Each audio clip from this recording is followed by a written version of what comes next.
Bark stripping is the illegal harvesting of bark. In Table Mountain National Park, the bark is harvested from indigenous trees.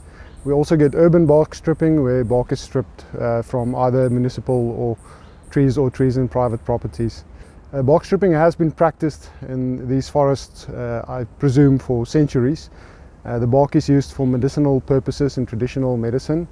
But since the early 19s, the level of bark stripping increased enormously, and also the methods of bark stripping became unsustainable. My observation is since around 2019 we've seen the commercialization of bark stripping in Newlands Forest. We've had incidences where sort of between 20 and 30 trees have been stripped over a course of 2 days.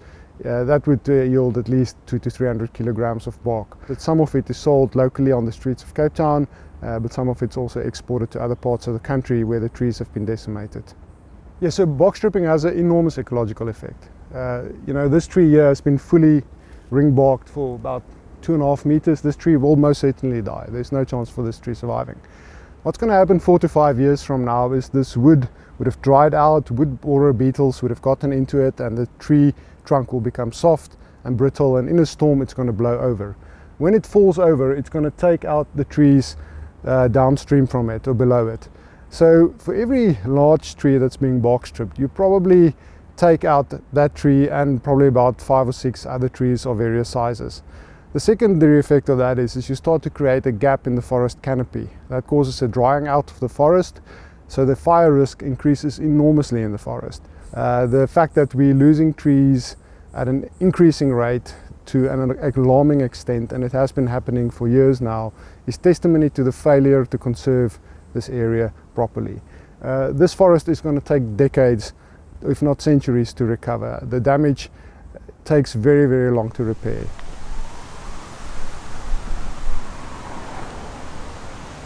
So I've taken a particular interest in bark stripping because many of the big and magnificent trees in the ward characterize the beauty of our suburb.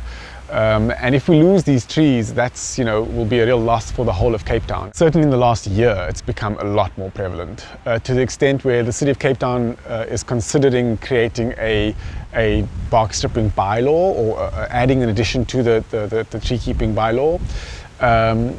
Because what's happening more and more is that it is spreading from the mountain into suburbs, and not just the southern suburbs, but also the northern suburbs.